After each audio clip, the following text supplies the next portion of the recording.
Congress BJP ನಡುವೆ ಜೋರಾದಂತಹ percentage ಕದನ 40% versus 60% ಮಹಾಯುದ್ಧ ನಡೀತಾ ಇದೆ.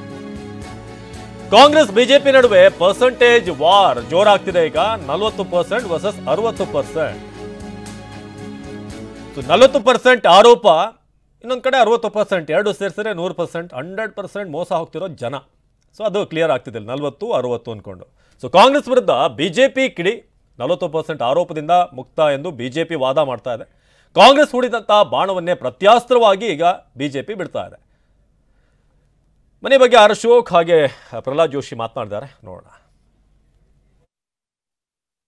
ಇವತ್ತು ನಮ್ಮ ಕರ್ನಾಟಕದ ಕಾರ್ಯಕರ್ತರು ಕೇಳ್ತಾ ಇದ್ರು, ನಮ್ಮ ಬಿಜೆಪಿ ಕಾರ್ಯಕರ್ತರು, ಏನಣ್ಣ ಈ 40% ಅಂತ ನಮ್ಮೆಲ್ಲ ಕಾರ್ಯಕರ್ತರು ಕೇಳ್ತಾ ಇದ್ರು.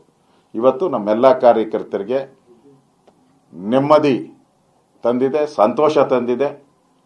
ಈ 40% ಅನ್ನೋದು ಬೋಗಸ್ಸು, ಈ ಸುಳ್ಳು ರಾಮಯ್ಯನವರ ಟೂಲ್ ಕಿಟ್ ಇದು ಅನ್ನೋದು ಸ್ಪಷ್ಟವಾಗಿ ರಾಜ್ಯದ ಜನತೆಗೆ ಗೊತ್ತಾಗಿದೆ.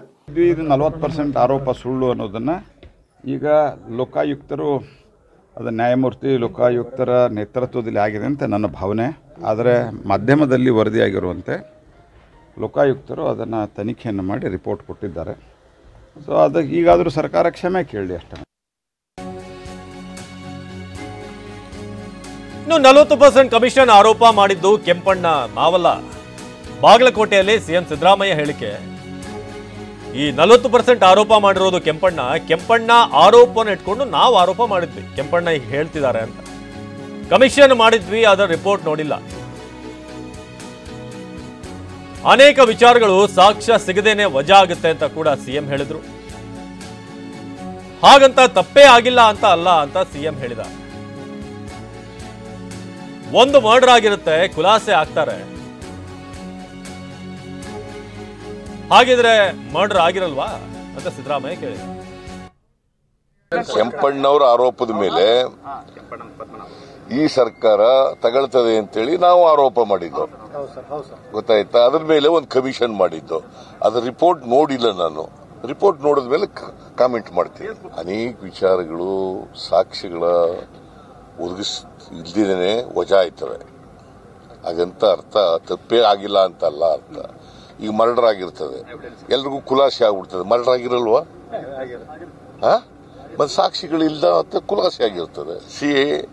ಒಂದು ಕೇಸ್ನಲ್ಲಿ ವಜಾ ಆಗ್ಬಿಟ್ಟ ತಕ್ಷಣ ತಪ್ಪೇ ಆಗಿಲ್ಲ ಅಂತಲ್ಲ, ತಪ್ಪಾಗಿರ್ತದೆ, ಪ್ರೂವ್ ಆಗಿರಲ್ಲ.